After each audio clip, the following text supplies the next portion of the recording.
profesor. Doctora. Muy bien. Por esta vez no voy a, tengo un problemita con mi cámara de video, no voy a encender el video, la cámara de video. Por favor, les encargo que estén presentes y escuchen, ¿ya? Al finalizar ya saben que tenemos una evaluación, así que se preparan también. Bueno, no todo lo puedo avanzar porque no terminaría de los temas, entonces hay temas que sí o sí tengo que hacer. Así que no crean que todo así textual va a estar en las diapositivas, cosas que ustedes deben de complementar con el libro, ¿ya?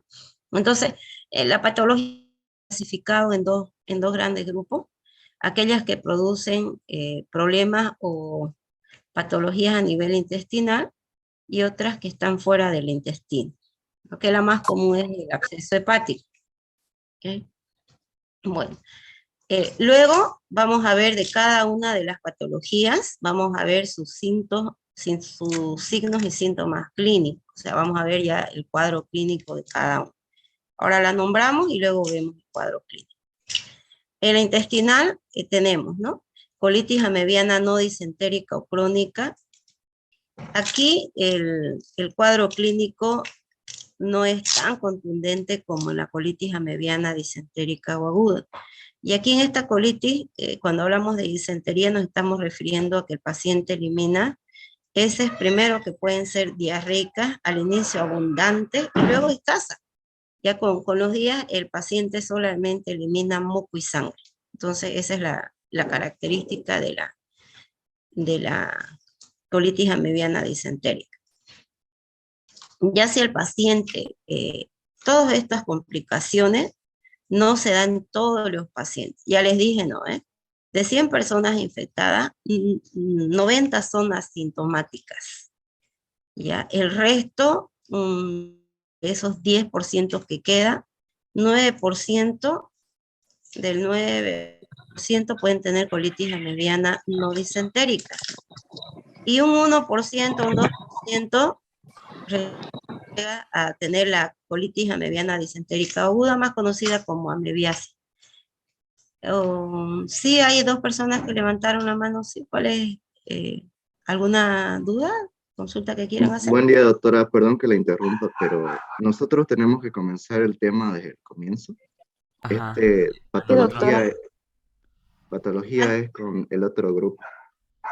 Ay, perdón, no hemos empezado. Hasta Okay. nosotros teníamos que empezar el tema. Perdón, empezamos. ¿Okay? Ya. Pensé que ya había avanzado. Entonces, hoy vamos a hablar de la ameba patógena, que es la entamoeba histolítica. Ya, tiene en el género entamoeba hay varias especies, pero la que nos interesa desde el punto de vista clínico es la entamoeba histolítica. Entonces, ya hemos visto generalidades, la anterior semana hemos visto que de los reinos que existen, de los seres vivos, el reino protista se encarga del estudio de todos los protozoos, ¿no ves? En parasitología y micología nosotros vemos reino protista, reino fungi, que es el que se encarga del estudio de los hongos, y del reino animal, el subreino metazoa, que se encarga del estudio de los animales inferiores, ¿ya? Bueno, entonces la entamoeba histolítica pertenece al reino protista, subreino protozoa, filum Sarcomastigospora, subfilum Sarcodina, y acá, si se acuerdan, aquellos que dijimos, ¿no?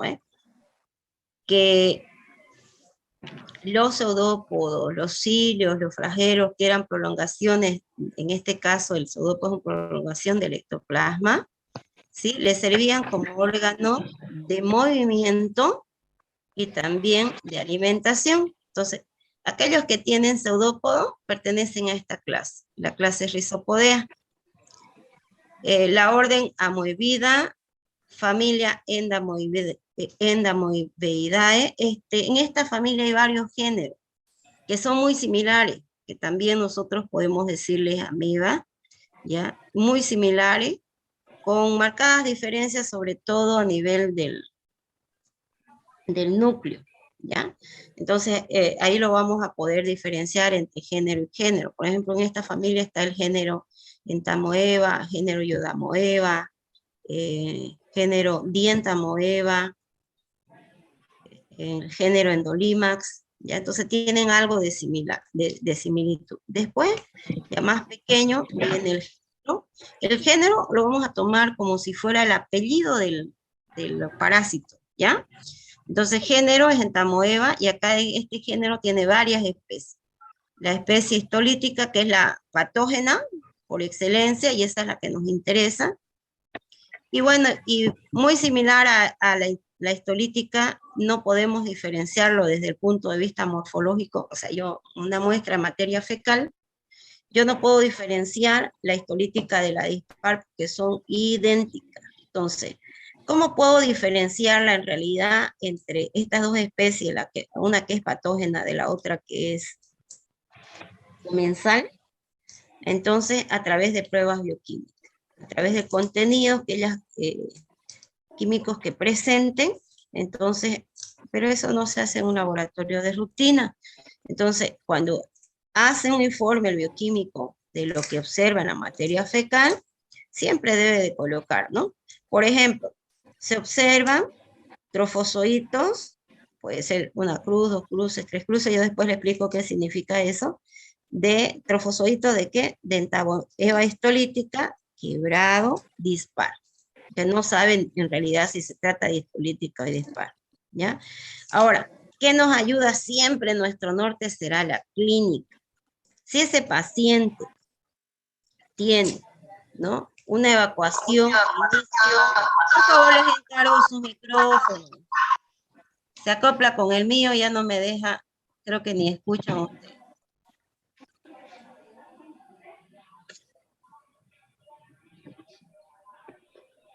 A ver. No me sale ni quién está hablando.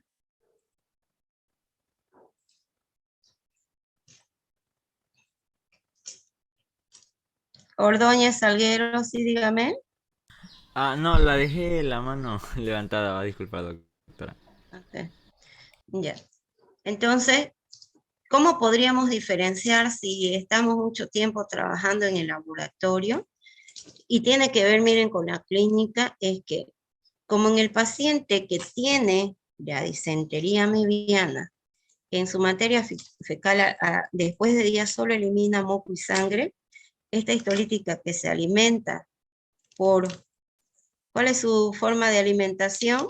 Si tiene pseudópodo, fagocitosis. Entonces, esta histolítica, como hay moco y hay sangre, o sea, está ahí ella, entonces fagocita eritrocito. Ahora, vean, eso tiene que ver con la clínica, ¿no ven?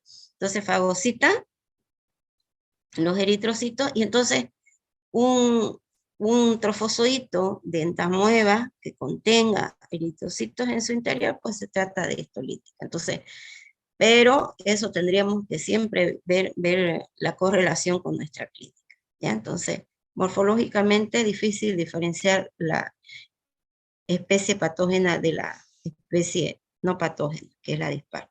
Después está la Hartmanni, Laredo, Probasecki, etc. Entonces, hay varias, ya varias especies. Esta es la que nos interesa, y la dispar dijimos que morfológicamente no hay diferencias entre sí con la histolítica. Entonces, a la infección producida por entamoeba histolítica se la debería de nombrar entamoebosis, o sea, con la terminación osis, que significa patología, y viene de entamoeba, pero ya este término es común, siempre se lo ha utilizado por mucho tiempo, y nos quedamos con el término de amebiasis. Entonces, la amebiasis es una infección producida por el protozoo entamoeba histolítica. Este parásito o este protozoario es una especie que parasita el intestino grueso del hombre, principalmente a nivel del colon, el sigmoide, recto, ¿ya? En el intestino grueso. Ahora, puede ser comensal en algunos casos, si la respuesta está bien instaurada y tiene muy buena secreción de moco el paciente, además, entonces puede ser que estos trofozoitos se peguen en la luz volumen de la mucosa, en ese glicocálix, y no pueda llegar realmente a la mucosa y bueno, luego sea barrido. Y vimos cuando el medio le es adverso al parásito, empieza a formar una membrana quística a su alrededor y se enquista. Entonces ya como quiste ya no libera esas sustancias o no fabrica esas sustancias como las proteínas de citoadherencia, la elastiginasa, hialuronidasa, etc. ¿Ya? Entonces, ahora, si el medio le es favorable, póngase un paciente que no esté produciendo mucho moco, que además tenga alguna enfermedad de base. Entonces, si sus defensas naturales y sus defensas celulares no están debidamente instauradas en el paciente, o es un niño muy pequeño, un niño pequeño, entonces este parásito puede invadir la mucosa del intestino. Entonces, primero para invadirla, tiene que primero adherirse. Después penetra de un orificio pequeño y se extiende ya adentro, ¿no? En la submucosa ya se extiende y produce esas úlceras en botón de camisa. ¿Qué pasa si la extensión va más allá? Entonces pasa a la muscular mucosa y la serosa y pueden producir localizaciones extraintestinales. Entonces por sangre puede migrar a varios sitios, además, y también puede producir cuadros de peritonitis, ¿no? ¿Se entiende? ¿Me están Sí, siguiendo? ok. Ya, Sí, muy ok. bien. Ok. La historia la vamos a dejar para que ustedes la lean, ¿ya? No pregunto historia, así que ustedes van a leer para conocimiento general. Ahora hablamos del agente etiolítico. Vamos a ver la morfología de nuestra especie parásita, ¿ya? Vamos a ver. Entonces, esta especie, Entamoeba histolítica, posee las características nucleares de Entamoeba. ¿Cuáles son esas dos características? Ahorita con el diapositiva lo vamos a ver con la imagen, vemos todo esto, ¿ya? Entonces, cuando digo Entamoeba, voy a hablar del género, es como el apellido. Histolítica será el nombre. Aquí me olvidé de cambiarlo, pero lo correcto sería de que la primera letra, esto está bien, ¿no? La primera letra que representa el nombre del género tiene que ir con mayúscula. En cambio, de la especie tiene que ir con minúscula. Y esta debe ser en una letra cursiva, ¿ya? Y si no es letra cursiva, aquí me faltó subrayar. Entonces, esto tengo que cambiar. Y siempre cuando nombre al parásito, cuando digo agente etiológico, morfología del parásito, ¿eh? Cuando nombre, tengo que nombrar con el género, seguido de la especie. No se olviden eso, por favor, ¿ya? Ahora empecemos a describir con imagen. Aquí. Miren, este de aquí, ¿ya? Entonces, este es el trofozoito y el que está a su lado es el quiste. Esta es la forma vegetativa, la forma de resistencia. ¿Qué otro nombre le damos a la forma vegetativa? Forma juvenil y forma madura. Bueno, entonces cuando observamos, primero, al choque de vista, ¿qué tenemos que ver? La forma, ¿verdad? Miramos la forma y vamos conmigo. Tiene una forma definida, ¿qué dice? No es definida. ¿Bien definida su No es forma, definida. sí o no? No es. No. No tiene forma definida porque el pseudópodo se mueve en diferentes direcciones y eso le va, esto entonces le da diferentes formas que pueda contener, ¿ya? Entonces no tiene una forma definida. ¿El quiste tiene forma definida? Sí, doctora. Sí, doctor. Definida. Una forma redondeada, ¿no es cierto? ¿Sí? Redondeada, en otros casos se ve media ovalada, así, ya redondeada. Sigamos.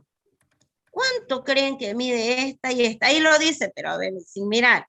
¿Se ve más grande que el quiste? ¿Sí o no? Sí. Sí, le dobla el tamaño, ¿no? Puede medir de aproximadamente entre 20 a 40 micras. ¿Ya? entre 20 a 40 micras. Y este es más pequeño, la mitad, casi la mitad, de 10 a 18 micras. ¿Está bien? Entonces ya vimos forma. Después que hemos empezado con tamaño. Ahora veamos el contenido. Desde afuera hacia adentro. ¿Qué observamos aquí?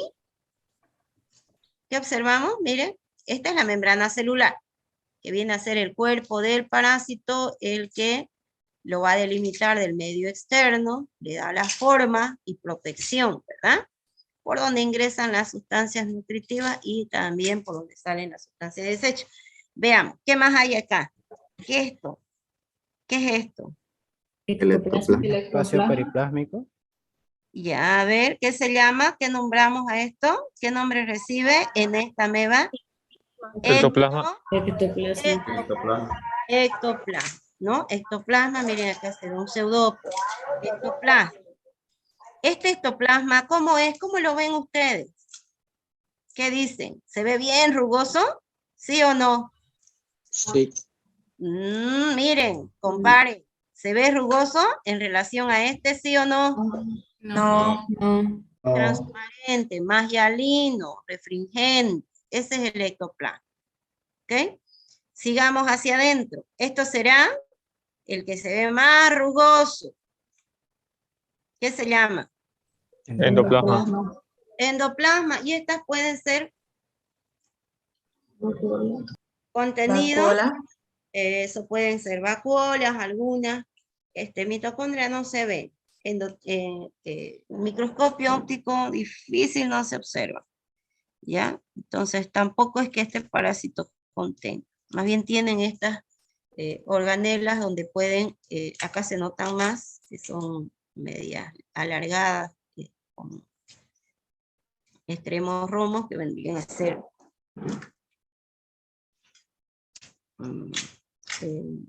se me fue el nombre. Ahorita le voy a decir. Entonces pueden hacer vacuolas que contengan glucógeno, todo eso. ¿Qué nos llama la atención? Que se ve bien. A ver, más grande, una estructura grande. Y es única. El núcleo. El núcleo, fíjense, tiene una estructura bien central y pequeñita. Por eso decía, características del género Entamoeba. Núcleo o nucleolo pequeño. Y esta vendría a ser la membrana nuclear. ¿Ok? Aquí no se ve, pero hay otra diapositiva donde se agranda el núcleo y se ve que alrededor de la membrana nuclear hay cromatina. Y esa cromatina está distribuida de forma uniforme. ¿Qué quiere decir? Que tiene un tamañito similar. Todo alrededor de la membrana nuclear. La parte interna. Y el cariosoma tiene localización central y es pequeño. Estos son los cuerpos cromatoidales. Ya les voy a acordar. ¿Okay? Los cuerpos cromatoidales. Y miren las vacuolas que acá pueden contener glucógeno y toda la batería enzimática que necesitaría para metabolizar los nutrientes y poder consumir. ¿Ya? Que les sea asimilado. ¿Ok? Bueno. Entonces ese es nuestro trofozoito. El quiste, con forma de resistencia, en esta especie de parásito vemos la forma juvenil o la forma vegetativa, que es el trofozoito, y una forma intermedia que es el prequiste y el quiste. ¿Ok? Entonces, pero los de mayor importancia son el trofozoito y el quiste. No se olviden que es el trofozoito el que produce el daño. El trofozoito es el que se mueve para empezar. ¿Se mueve el quiste? ¿Qué dicen, sí o no? No. No. No. El trofozoito se mueve a través de pseudópodo, movimiento lento. Se mueve el trofozoito. ¿Cuál de los dos se alimenta? ¿El trofozoito o el quiste? El trofozoito. El trofozoito se mueve. Eso. ¿Quién produce? Porque el mecanismo de acción de este patógeno, ¿cuál es? ¿Se acuerdan que vimos que habían 5 mecanismos por el cual el parásito producía daño a su huésped? ¿Cuál es? Bioquímico. Traumático. No, no es traumático, es Químico. bioquímico. Bioquímico. ¿Por qué bioquímico? Porque Por- este produce parásito, sustancias. produce sustancias líticas. Entre esas, una proteína de citoadherencia, enzimas que degradan el colágeno, la elastina, el tejido conectivo. ¿Se entendió? Eso no se olvide. Más adelante lo vamos a ir nombrando. ¿Ya? Bueno, entonces el que produce el daño en realidad al huésped es el trofozoito o el quiste. Quiste. Trofozoito. Ay, no. ¿Qué acabamos de decir? El quiste. No, el trofozoito. El quiste es la forma infectante. ¿Cómo ingresa al organismo? Es la forma de resistencia que puede permanecer viable en el medio externo. El trofozoito afuera no vive, pero dentro produce el daño. ¿Se entendió? Sí, doctora. Sí, doctora. ¿Todo? Ya, no se olvide. Pareciera que cuando le damos el término forma infectante, pareciera que estamos indicando que es la que produce el daño y no es verdad. Es la forma en que ingresa, como quiste. Es la forma de resistencia al medio externo. Peor si hay agua. Una persona que defeque a la intemperie, puede ser que inclusive las moscas se posen sobre esa materia fecal y si tiene quiste va a contaminar algún alimento. Pero no va a estar mucho tiempo. Si es además en una zona así bien árida, puede estar semanas. Pero si una persona que está infectada elimina en tamoyo estolística los quistes a un río, a un agua, algo así, ese permanece mucho tiempo. ¿Ya? Bueno. Forma de resistencia, forma vegetativa. Miren aquí, vamos a ver nuevamente, pero ya agrandado. Este es el núcleo. De acá han sacado un núcleo y lo hemos agrandado. Aunque no entendamos nada de estas letras, pero ya sabemos que, ¿qué sería este? El Trofozoito. ¿Y este qué será? Quiste. El quiste. El quiste. Ok. Ya. Este es el quiste, este es el trofozoito. Veamos el trofozoito. ¿Qué es esto? ¿Todo esto qué es? Núcleo. Este de acá central bien chiquitito. Nucleolo. Estas son, este es el Endoplasma. endoplasma. Y este es el Plasma. ¿no? Nos faltó algo que decir, por ejemplo, que acá sacan el pseudópodo, ¿no? Ya, veamos el quiste. ¿Cuánto? ¿Este es un prequiste o un quiste? Quiste. Quiste. ¿Por qué? Cuatro. ¿Cuántos Porque tiene Cuatro núcleos. Muy bien. Y son los cuerpos Cuerpos cromatoidales que contienen DNA y RNA del parásito, ¿ya? Una estructura alargada con extremos romos, no van en punta, ¿no? Su extremo romo, cuerpos cromatoidales.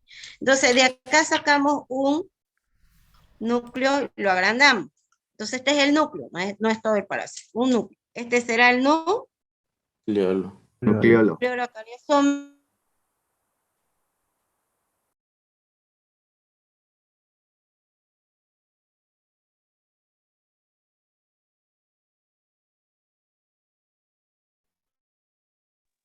¿Se le fue el audio? Doctora, no se escucha. No se escucha. Se le fue el internet.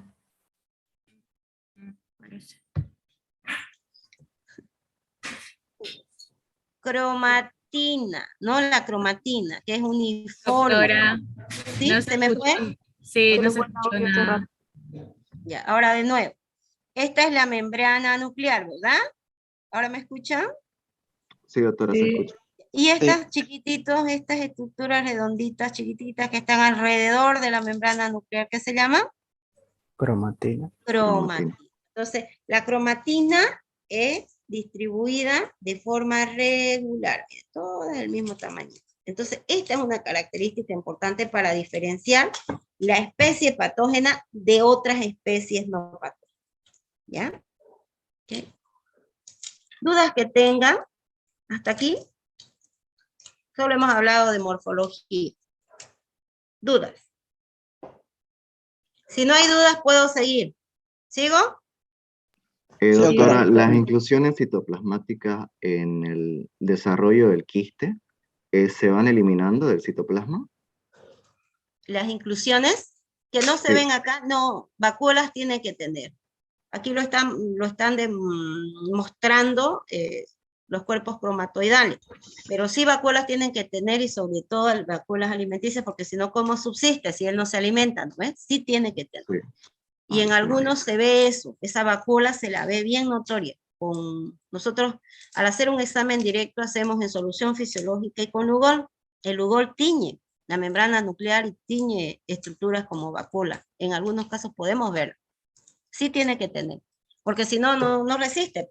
Si resiste y permanece viable el quiste en el medio externo, es porque tiene alimentos en el interior. ¿Ya? Esos alimentos están dentro de vacuola. ¿Se entendió? Sí, doctora, gracias. Ok.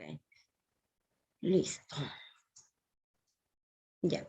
En esta diapositiva es solamente para que veamos, primero con esta, ¿ya? Es del género Entamoeba, el mismo, ¿no? Entonces, como que todos pertenezcamos a la diferencia entre entre primos, digamos, porque son cercanos, ¿ya? Entonces, fíjense, este es el núcleo, no es todo, el núcleo de la Entamoeba histolítica, este. Y este de acá es el núcleo de la Entamoeba coli. Esta es especie patógena. Esta no lo es. Esta es una especie comensal. ¿Ya? Entonces, solo el núcleo, miren. Dijimos, el núcleo presenta un nucleolo cariosoma pequeño o grande. Pequeño. Pequeño. Ahora, la disposición es diferente. En la Entamoeba histolítica, el nucleolo cariosoma es central. Su ubicación de este nucleolo es en el centro, casi en el centro. Chiquito, pequeñito, pero en el centro. En la Entamoeba coli es más hacia la periferia. ¿Ya? La cromatina que está alrededor de la membrana nuclear, en ambos, porque son del género Entamoeba. Este es el género, ¿ya? Entonces, en ambos están distribuidas alrededor de la membrana nuclear, la cromatina. ¿Cuál es la diferencia? Se ve, a ver quién me dice que lo que está viendo. Una es regular, la otra es regular. Estas son pequeñitas de forma regular y esta es de forma irregular. Entonces, es una característica que me permite diferenciar entre la especie patógena de la especie no patógena. Ahora, el núcleo también, la forma del núcleo nos puede o nos permite diferenciar ya de la familia Endamoeboidae, de la familia que tiene varios géneros, ¿no? Entre eso el género Entamoeba, género Yadomoeba, género Endolimax y Entamoeba, ¿ya? Yodamoeba bushli, Endolimax nana, y Entamoeba fragilis, que son también amebas, pero son otro género. Entonces, en el género Entamoeba, ¿cuál es la característica? Que el nucleolo es chiquitito y la cromatina está alrededor de la membrana nuclear. En los otros no. Fíjense, el nucleolo va a ser grande porque la cromatina está junto con su nucleolo. ¿Se entiende? Sí. ¿Ya? Y es grande. Grande. Este Entamoeba pareciera, si solo vemos estito, podemos hasta confundirlo con un polimorfo nuclear, ¿no es cierto? ¿No ves? Porque acá su cromatina está unida por puentes intercelulares, que pareciera como si fuera tetranucleado. ¿Ok? Entonces son diferentes. Miren acá, estos son grandes. ¿Ya? Esa es la diferencia. Y acá me está mostrando de la familia Entamoeboidae, el género Entamoeba, la especie patógena, la especie histolítica, la especie no patógena, que es la Entamoeba coli, Endolimax nana, Yodamoeba bushli. ¿Por qué me guío en esto? Su vacuola es grande acá, y esto es bien notorio de esto. Estas presentan, pero no siempre se ven. En cambio, esta sí se ve, esa vacuola grande. Una característica de Endolimax, Entamoeba gingivales y Entamoeba frágil. Después vamos a ver amebas comensales, así que no me detengo solo para mostrarles. Ahora, entre estas dos especies que pertenecen al mismo género, fíjense, el trofozoito de este es grande, este es algo más pequeño, pero el quiste duplica el tamaño de la Entamoeba coli al de la Entamoeba stulítica. Este mide hasta 18 micros, en algunos textos pillarán 20, pero este llega a medir hasta 40. Ya es grande, se ve. ¿Okay? Esto es el microscopio electrónico, que no podríamos verlo nosotros así. Miren cómo se ve la diferencia en granulaciones del endoplasma con relación al ectoplasma.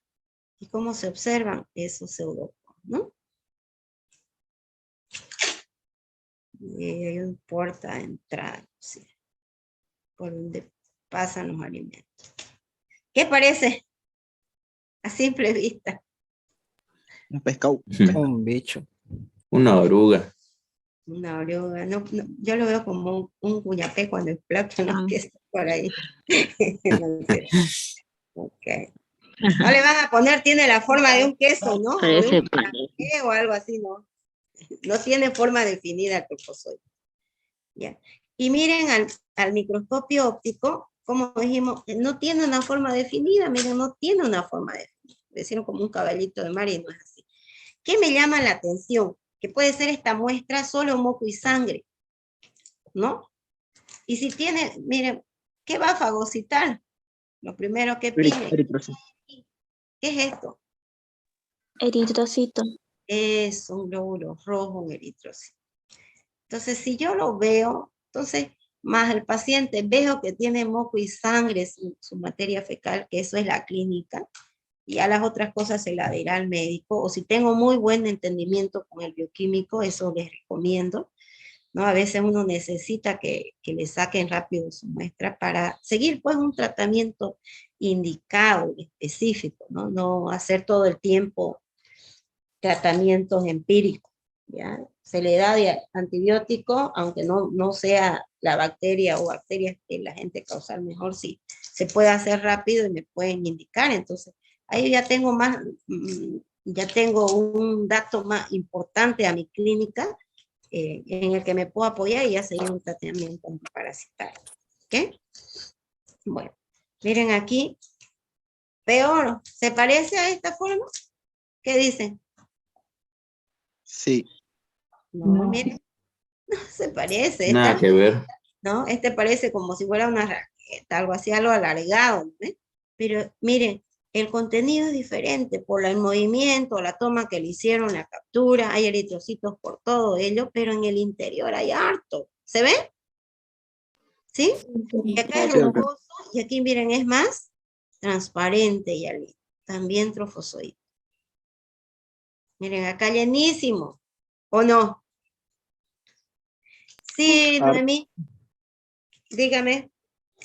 La anterior foto que nos mostró doctora es teñida la imagen. ¿Así la vamos a ver en el microscopio? No, mi amor. ¿O no? No la vamos a ver. Se puede observar mejor con sales férricas, pero no tenemos en el laboratorio. Lo vamos a ver así. ¿Ya? Este es con solución fisiológica. ¿Okay? Entonces, no siempre se puede ver bien el trofozoito al examen directo. Eso tienen que tomarlo en cuenta. ¿Ya? Y por el movimiento nos damos cuenta también. Entonces, ¿qué es lo correcto? Que observemos una muestra recién emitida, no una muestra conservada. Que si es una muestra de varias horas, proliferan mucho las bacterias, se deterioran, no solo por el mal olor, sino que también estos, dijimos, los trofozoitos en el medio externo son lábiles, se mueren. Y como son transparentes, no los vemos. Entonces, ¿qué vemos? Su movimiento. Y entonces eso es lo correcto que busquemos. ¿Ya? Ojalá que tengamos la suerte de observar. Y no solo imagen. Ya, bueno, otro trofozoito. La diferencia, miren, acá tenemos el quiste, prequiste y trofozoito, ¿no? Y acá, miren, para que vean, este tiene movimiento, ¿sí? Del quiste, no sé si se puede, no tiene, el de casi. ¿Ya? Entonces yo estoy observando. No saben el manejar el microscopio, ¿no ustedes? El año pasado no hubo práctica. No, doctora. No, doctora. Pues conmigo lo vamos a aprender al detalle, ¿ya? Al derecho y al revés. ¿Está bien o no está bien? Está bien, ¿no? Está bien, doctora. Entonces van a ver ustedes, cuando colocamos el portaobjeto que tiene la muestra en la platina, lo aseguramos, y ustedes van a ver que nosotros movemos la platina con los tornillos. Hay un tornillo macrométrico y micrométrico, y hay un punto donde ya no se mueve. Afinamos la imagen con el tornillo micrométrico, y eso es lo que está pasando acá. Puede ser, mire, que al afinar, veamos uno, mire, vamos contando, ahí hay uno. Luego me aparece un segundo, un tercero y un cuarto. ¿De qué estoy hablando? Núcleos. De los núcleos. Núcleo, ¿no es cierto? Y lo del centro, lo que se ve así bien negrito, chiquitito, ¿qué será? El nucleolo. Se puede ver, ¿ya? Pero hay que afinar bien la imagen. Ahora, miren esto que está bien negrito. ¿Qué es? Membrana nuclear. La membrana quística. Es gruesa, se ve, tiene que ser así, ¿ya? Verse bien. Lo tenemos que ver, ¿ya? Para no confundir con otras estructuras. ¿Ok? Bueno. Aquí, mire, la membrana quística nomás es lo que nos interesa ver aquí mejor, porque los núcleos no se ven bien. Miren acá bien. Con Lugol, miren acá 4, ¿no? Con Lugol se puede ver mejor. ¿Dudas hasta aquí de la morfología? Creo que no hay dudas porque está todo clarito, ¿no? Todo facilito. Sí, doctora, Sí. todo claro. Ok, todo claro. Doctora, yo tengo una pregunta. Sí, mijo. ¿Los trofozoitos se alimentan de los eritrocitos? ¿O No, se alimentan, no es que se alimenten de los eritrocitos. Los trofozoitos se alimentan de partículas sólidas, ¿no? Es que realizan la fagocitosis. Pero, ¿qué pasa? Que cuando el paciente solamente elimina moco y sangre, ¿no es? Ya no tiene qué más eliminar, ya eliminó todo. En la muestra va a salir moco, sangre y el trofozoito, ¿se entiende? ¿Sí? Si no tiene más de ¿qué va a hacer? Lo que contenga lo va a fagocitar, ¿no es cierto? No es que se alimente, no es un hematófago, ¿se entendió? sí, doctora? Pero si está ahí, lo podemos ver nosotros con eritrocitos llenos de sangre. O sea, en realidad partículas que estén dispersas ahí. En este caso, como el paciente puja tanto, pues puede producirse esa salida de moco y sangre. ¿Ya? Bueno, veamos ciclo de vida. En un ciclo siempre va a haber, mire, un punto de partida, pasa, y volvemos a ese punto de partida. Por eso decimos ciclo. ¿Sí? ¿Ok? Veamos paso por paso. ¿Qué ven en esta imagen? Una persona, por favor, que me diga, ¿qué es lo que ve? Todo lo que vea con la imagen. A ver, ¿quién? Comida con moscas. Mosca, la mujer está sucia. La Su comida ropa está sucia y contaminada. rota. Una mala higiene. Mala higiene, ¿no? Mala higiene. ¿Dónde va esa mano de esa señora? La comida. Su parte posterior a las A los nalgas. alimentos, el ciclo de vida. A ver, ¿dónde va? Pareciera ¿La como- izquierda o la derecha? A las nalgas. A los alimentos. La izquierda, las nalgas. pompis. Al ano. Puede ser, mire, que ni siquiera hubiera tenido una buena higiene al momento de defecar, ¿no? Lo correcto es lavarse la mano antes y después, ¿no? Y con jabón, un líquido, jabón sólido, pero lavarse bien las manos, antes y después. Eso es lo correcto. ¿Ok? Entonces aquí pareciera que cero higiene, ¿no? Las moscas, que son vectores mecánicos, no vectores biológicos, pueden posarse en materia fecal y pueden arrastrar con sus patitas quistes. y contaminan los alimentos. ¿Está bien? Entonces, estos son alimentos contaminados ¿con qué? Es que tiene que haber una palabra clave ahí, porque me dicen alimentos contaminados nada más, ¿de qué? Sustancias radioactivas, ¿qué tiene? Uranio, ¿qué tiene? ¿Quistes de? Tiene los quistes. ¿De qué? ¿O de quién? Tamoeba Quistes de histolítica. tamoeba histolítica. Quiste, entonces tenemos alimentos, pueden ser, miren, desde verdura, agua, mano, comida, contaminados con quistes de tamoeba histolítica. ¿Quedó claro? Sí. Entonces, eso tiene Doctor- bien puntual, lo tienen que poner Doctor. ahí, no sobreentender. Si es un examen escrito, yo no supongo nada, yo leo lo que usted escribe, ¿se entendió? Sí. Muy claro. A ver, mi niño, ¿qué quería preguntar? Ah, sí. Buen día, doctora. Buen día, mijo. Los quistes entonces ya estarían en la comida, ¿no se formarían dentro de nuestro organismo?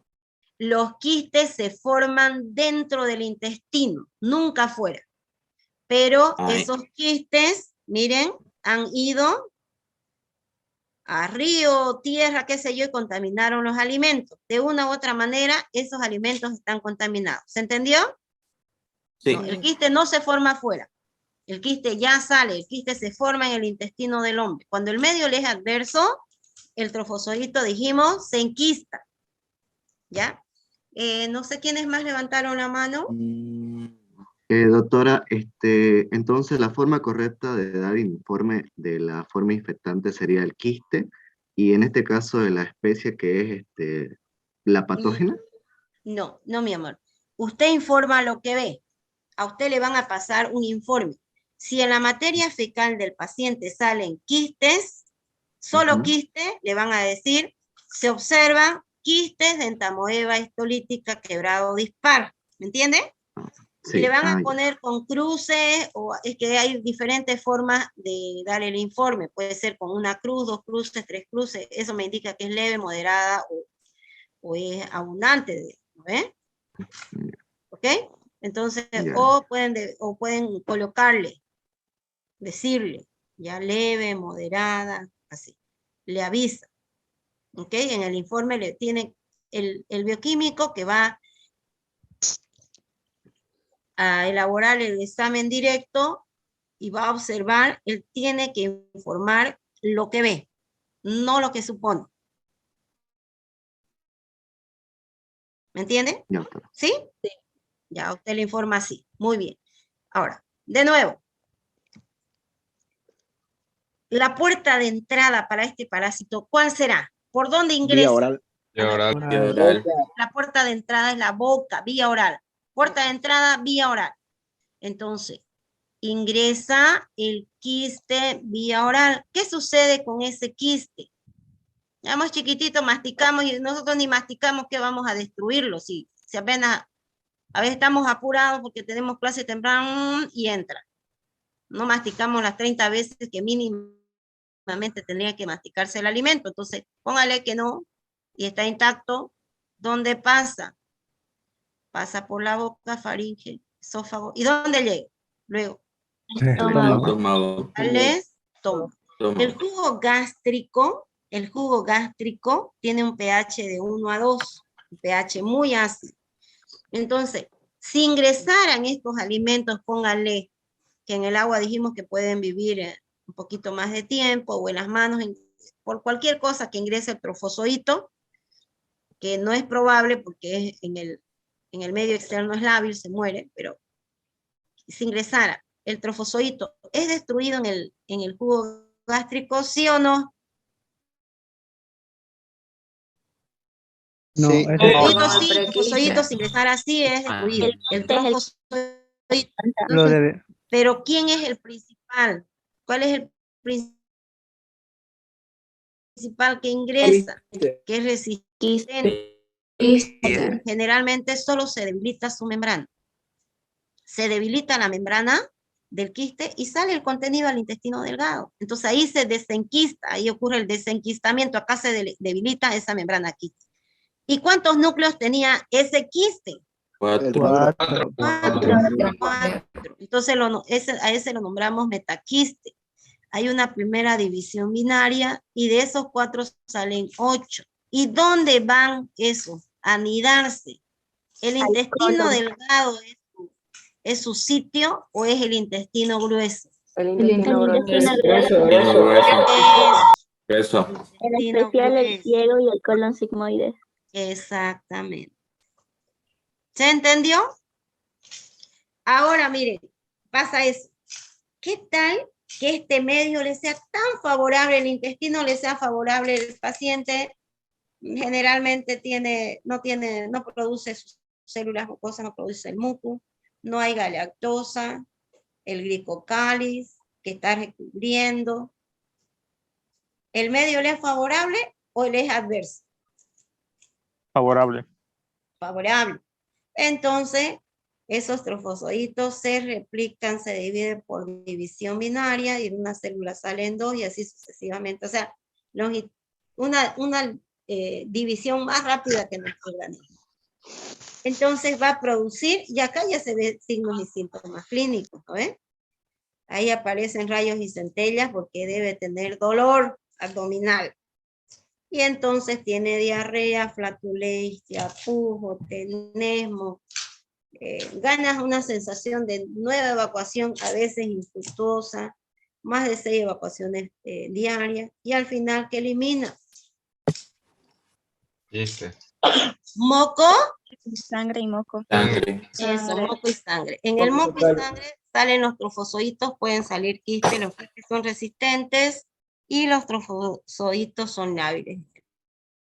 Entonces, de este paciente que está defecando, mire, si observamos nosotros trofozoitos, estos duran horitas nada más y se mueren. Y el quiste, en cambio, puede vivir semanas, meses. ¿Se entendió? Sí. Y esto contaminar alimentos, verduras, etcétera, etcétera. Ya, miren acá otra lámina, lo mismo, ya, pero ya cositas, como les decía, ¿no? Ya puntuales. Vía oral ingresa el quiste, en el intestino delgado ocurre el desenquistamiento, al contenido, que tenía 4 núcleos, lo denominamos metaquiste, una división inicial binaria, entonces tengo 8, y estos luego van a su región de predilección para habitar, ¿no? O colonizar.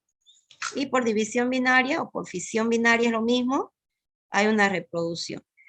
Ahora, se va a formar, ¿no? De los trofozoitos se van a formar quistes, entonces cuando salgan a través de la materia fecal los quistes y los trofozoitos, fíjense, ¿cuál es la forma infecciosa? ¿Cuál es la forma infectante? La forma de resistencia que va a vivir en el medio externo, ¿qué se llama?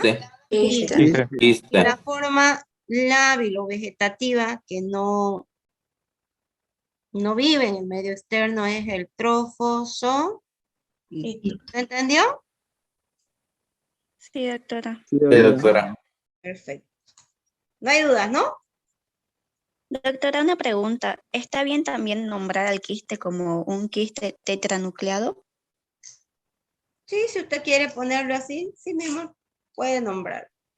Pero no se olviden que hay una fase no intermedia, el prequiste, que solo puede contener entre 1 a 2 núcleos también. ¿Ya? Ya, doctora, gracias. Ya, mi amor. Listo. Sigamos.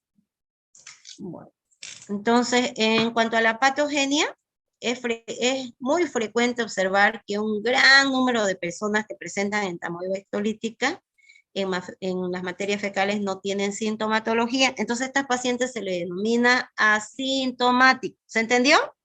Ya les dije, les vuelvo a replicar. Sí, doctora. Les vuelvo a indicar. Pueden ser, miren, colocamos 100 personas que están infectadas. ¿Qué quiere decir?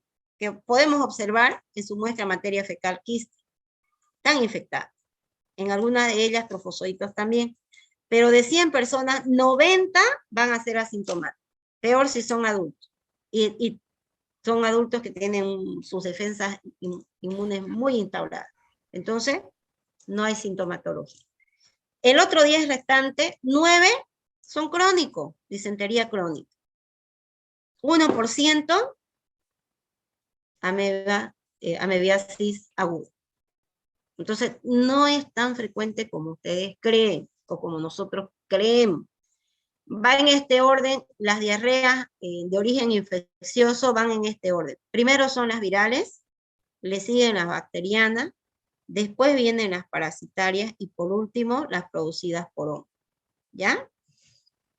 Entonces, la mayoría de los casos de diarrea en el niño, por ejemplo, es viral.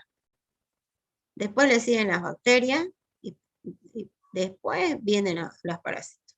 ¿Ya? Así que hay que tomar en cuenta eso, ¿no? Cuando uno avanza ya cree que tiene sí o sí lo que avanza, ¿ya? Entonces hay que tener mucho en cuenta también la frecuencia, ¿ya? En que estas parasitosis se dan. Bueno, ahora, para que un paciente, una persona tenga signos y síntomas clínicos, en otras palabras, para que se manifieste la enfermedad, no solo depende de los factores de virulencia del parásito, sino que también va a depender del sistema inmune del paciente. Desde las barreras naturales son muy importantes, las celulares y bueno, y los anticuerpos, ¿no? Que se puedan producir. ¿Se entendió? Sí, doctora. Entonces, no todo paciente que tenga el parásito en su interior está enfermo, en otras palabras. ¿Ok? ¿Listo? Bueno, no sé si hay alguna duda. Una pregunta, doctora. Sí, mi niño. Si los alimentos están contaminados con quistes y todo eso, ¿con qué los podríamos, si el ácido del estómago no fueron lo suficientemente para destruirlos por completo, ¿con qué podríamos lavar los alimentos o lavarlos las manos así? Se puede utilizar ¿no? El agua hervida, porque muchas de las veces no es tanto en alimentos, sino es más en los líquidos que uno toma. Por ejemplo, mocuachinchi, limonada, todo lo que venden en la calle, uno no sabe ni de dónde lo traen, ni qué agua utilizan, y tampoco sabemos cómo están las personas, ¿no? A veces se cae el hielo en la tierra, lo ponen, o sea, hay que tener mucho cuidado, ¿no? Uno, ¿no? Medidas de higiene, saber evitar el consumo de alimentos por ahí, por la calle, si uno no sabe ni su procedencia, ni si tienen algún cuidado cuando están preparando el alimento. El DG6 es un buen desinfectante que puede utilizar, que se compra en la farmacia, y si quiere algo más económico, pues se puede lavar con gotitas de lavandina, que es hipoclorito de sodio, que sirve se colocan más o menos aproximadamente unas 5 gotas de lavandina en el agua para poder limpiarla y lavar. Y eso ya le ayuda en que se destruya antes de que ingrese. ¿Se entendió? Sí, doctora. Sí, doctora, gracias. ¿Será que podrías repetir? Se me fue el ¿DG6? ¿DG6? No, del porcentaje de cuál es más común y cuál no es. De las enfermedades, de las diarreas infecciosas, primero son producidas por el virus, después por bacterias, parásitos y hongos, en ese orden. ¿Ya? Las más frecuentes es por virus. Ya. Sigo, ¿ya? Bueno, entonces, para que la entamoeba, entonces ya saben, ¿no? No solo depende de los factores de virulencia del parásito, sino también depende del mecanismo de defensa del cuerpo. De estas dos interacciones va a depender de que se manifieste o no la enfermedad, ¿ya? Ahora, para que la entamoeba histolítica pueda producir ulceraciones en botón de camisa a nivel del colon, entonces se ponen 4 tipos de mecanismos y que se los divide, por diferentes mecanismos se lo dividen en estas 4 etapas, mejor dicho. Primero, invasión a la mucosa por parte del protozoario, en este caso por parte del trofozoito de entamoeba histolítica, y aquí importante la producción de una proteína de citoadherencia que es la lectina. Voy a decir las 4 etapas y después las desarrollamos una a una, ¿ya? Segundo, otros factores de virulencia que además pueda producir el parásito. La resistencia del huésped desde la inmunidad natural o la resistencia natural, que son las barreras, celular y producción de anticuerpos. Y bueno, si esto no llega a poder resistir, entonces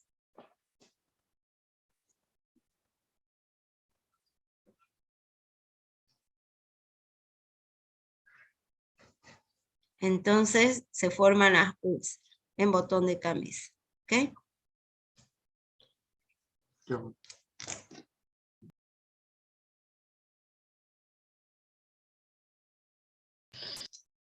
Bueno. Veamos entonces, primer punto. Invasión a la mucosa. Entonces, una vez que se ha debilitado la membrana del quiste, cae el intestino delgado, sufre su primera reproducción, los trofozoitos vienen a la luz o lumen del intestino grueso. ¿Está bien? En el intestino grueso tenemos nosotros el epitelio cilíndrico, hay microvellosidades y hay un mucus que recubre. A ver, si por ejemplo esta fuera nuestras células, acá tendríamos células, aquí tenemos nosotros un mucus, un glicocálix que se llama. Hay agua, poquito de agua, pero hay un glicocálix. Entonces, estos colonocitos forman ese mucus que lo protege, ¿ya? Y también hay galactosa de por medio formando las glicoproteínas y también el glicocálix. Entonces, el trofozoito tiene que venir primero acá. Si acá esto tiene las cantidades necesarias o abundante como tendría que ser, entonces el trofozoito viene acá y se pega. Entonces no llega a la mucosa. ¿Se entiende? No está penetrando, adhiriéndose. ¿Qué pasa si acá el glicocálix, esta barrera, no está buena? Entonces este trofozoito se pone en contacto con las células mucosas del colon. ¿A través de qué se pone el contacto? A través de esta proteína de citoadherencia, la proteína lectina. Por una parte, la proteína lectina le sirve para que el trofozoito se adhiera y penetre al interior de la mucosa, o sea, se adhiera y pueda pasar. Y por otro lado, la proteína lectina puede venir y destruir a los neutrófilos que se acercan para defender. Pero además, los neutrófilos que tienen gránulos azurófilos son enzimas líticas. Entonces, neutrófilos destruirán algunos trofozoitos, pero esas enzimas líticas que él tiene, o esas sustancias que tienen, destruyen el trofozoito, pero lastimosamente van también a destruir a parte de nuestras células. Entonces, produciendo una lisis a nivel de la membrana del colon. No es que las células están unidas a través de puentes intercelulares, ya sean endesmosomas, semidesmosomas, uniones comunicantes, ¿no es? Eso es lo que se destruye. Entonces, puede dejar espacio para que penetre el trofozoito. ¿Se entiende? Además, una vez ya penetró, ¿ya? Una vez penetró, que le permitió esta proteína la adherencia, entonces pone en marcha el trofozoito otros factores de virulencia. Fabrica, sintetiza otra, como que enzimas denominadas en general así como proteinasas, elastinasas, colagenasas, que degradan, hialuronidasas, también el ácido hialurónico. Entonces estas proteinasas o estas enzimas degradan la elastina, el colágeno, la matriz extracelular que está constituida por los glucosaminoglucanos. ¿Lo ven? Bueno, y además hay resistencia a que células de nuestro mecanismo de defensa puedan destruirlo. Hay una resistencia a la lisis. Entonces ya estamos hablando de que no solo está en la mucosa, sino que ya con todo esto ya está en la submucosa, tejido conectivo. Ahora, por parte del huésped pone varios mecanismos para evitar o impedir la invasión. Primero, un bloqueo dirigido a la lectina, a esa proteína de citoadherencia. Entonces, entre esas están hidrolasas pancreáticas, que se producen y se producen en el páncreas, van al intestino delgado, va grueso, ¿ya? Para evitar y otro que nos ayuda es la microbiota. Lo que nosotros tengamos de bacterias, que bacterias buenas para nuestro organismo, que la denominamos microbiota, y millones de ellas, ¿no? Entonces, que también estas bacterias puedan producir una hidrolasa bacteriana para evitar que esta lectina se una a la mucosa. ¿Ok? Otro mecanismo, como les dije, el mucus que tiene galactosa. Entonces, en ese glicocálix denominado glicocálix, si está bien, hay gran cantidad, aquí vienen los trofozoitos, se pegan, y bueno, como le va a ser adverso el medio, se enquistan y salen la materia fecal, ya no penetran la célula. Pero cuando esto está mal, pacientes que no tienen una buena microbiota, que no están adecuadamente formando, que el páncreas no está sintetizando adecuadamente, no tiene glicocálix, un muco adecuado, entonces pues hace estragos el parásito en nuestro organismo. ¿Ya? Y bueno, como en el mucus también hay la producción de esta inmunoglobulina o anticuerpo, la IgA, que actúa sobre esta proteína lectina. Si se dan cuenta, la mayoría de la resistencia del huésped va dirigido ¿a qué? A algo va dirigido. Ahí está, más claro aún.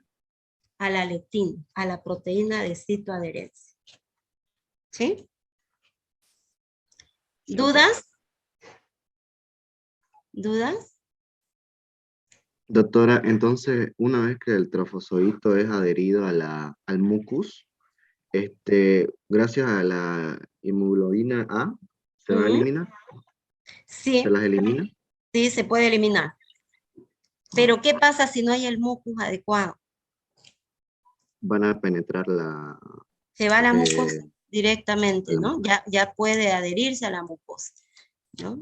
Mire, se adhiere a la mucosa. Porque dijimos, pues, presentan estas sustancias, ¿no? Además de la lectina, producen colagenasa, estas pueden destruir los puentes intercelulares.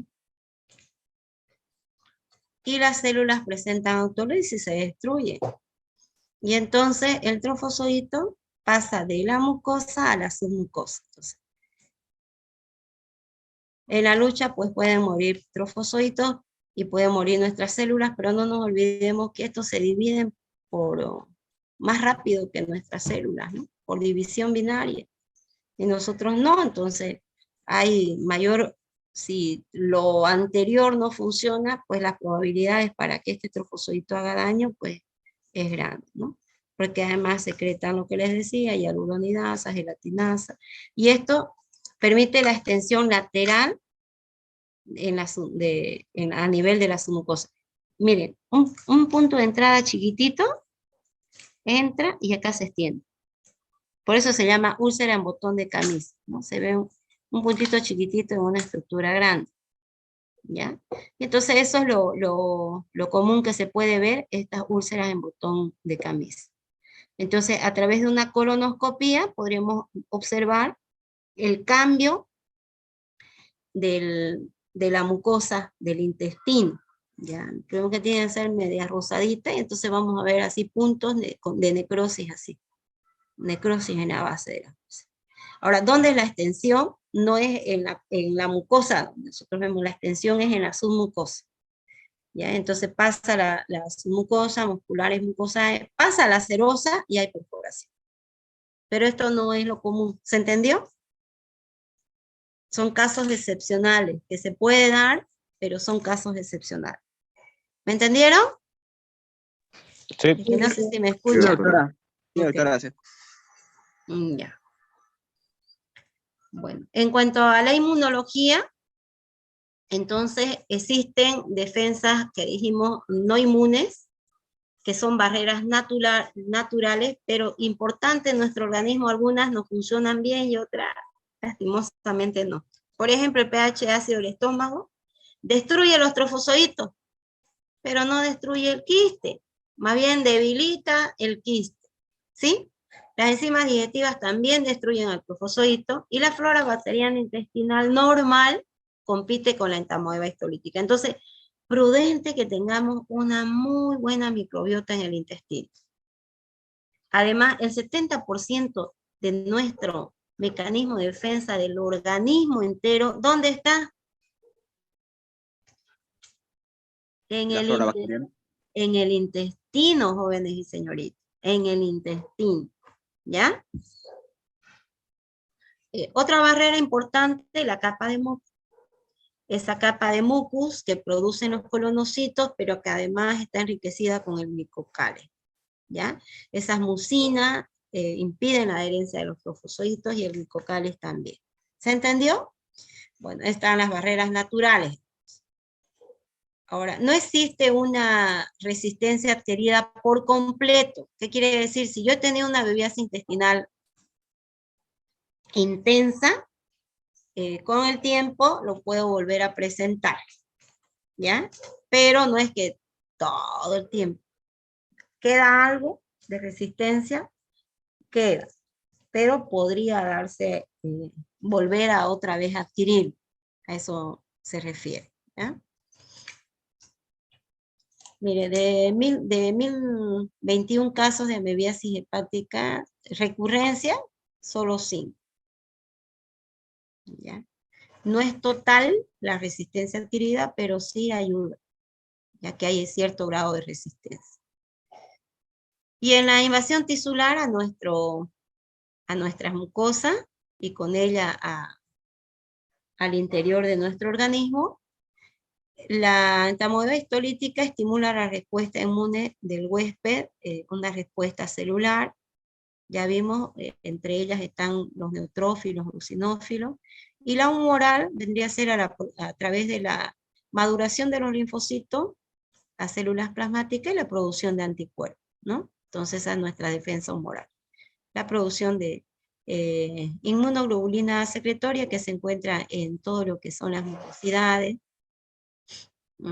saliva, lágrima, en la mucosa también. La IgM en infecciones agudas y en infecciones crónicas. Ahora, se han detectado a nivel de materia fecal anticuerpos contra parásitos, y estos a su vez nos sirven para poder hacer reacciones serológicas,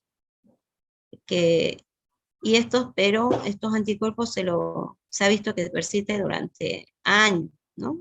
IgG, por ejemplo, están durante años, inclusive están después de haberse curado la amebiasis.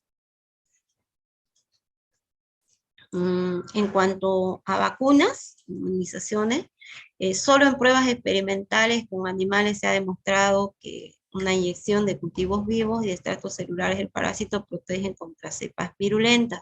No se ha hecho una demostración en el hombre, ¿ya? O sea, hasta esta fecha no se ha logrado producir una vacuna antiamebiana para humanos, pero sí se están desarrollando vacunas, más que todo aquellas que vayan contra esta proteína lectina, ¿ya? Bueno, no sé qué hora es. ¿Podemos quedar aquí, jóvenes y señoritas? Sí, está bien, doctora. Está bien, doctora. Ya. Sí. Entonces, les tomo el examen la siguiente semana, ¿puede ser? Bien, doctora. Porque es Sí, el mismo doctora, tema. no hay problema. Ya, a estudiar ya saben que... Así repasamos, doctora. Exacto. Eso. Repasan y se ganan sus puntos, ¿no ven? Eso es lo importante, que acá no se pierde, se gana, solo se gana.